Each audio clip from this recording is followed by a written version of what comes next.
দারুণ খবর, গভর্নমেন্ট প্রথম নেগোসিয়েশন নিয়ে এলো ইনপুট ট্যাক্স ক্রেডিট নিয়ে। যেসব কোম্পানি তার এমপ্লয়ীদের গ্রুপ ইন্স্যুরেন্স দেবে, সেই গ্রুপ ইন্স্যুরেন্সের প্রিমিয়ামের ওপর ইনপুট ট্যাক্স ক্রেডিট পাবে।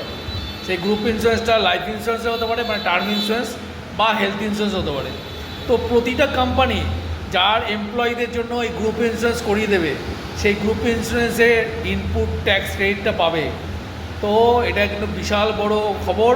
তো যতগুলো কোম্পানি আছে যারা এমপ্লয়ি আছে, তাদের এমপ্লয়ীদেরকে গ্রুপ ইন্স্যুরেন্স করিয়ে দিন। আমাদের কাছে কোটেশান চান, আমরা আপনাকে আপনার এমপ্লয়ীদের স্ট্রেংথের ওপর বেস করে, কত টাকা কি সাম ইন্স্যুরেন্স দেবেন তার উপর বেস করে আপনাকে কোটেশান দেবো। আমাদের কাছে সব কোম্পানি আছে, এইচডিএফসি, আর্গো, টাটা, বাজাজ থেকে শুরু করে সব কোম্পানি আছে। তো সবচেয়ে বেস্ট কোটেশন আপনাকে দেবো। তো এই ভিডিওটা সবাই আপনাদের সমস্ত বন্ধুবান্ধবকে শেয়ার করুন এবং তাদেরকে কিন্তু এই সুবিধাটা পাইয়ে দিন। ধন্যবাদ।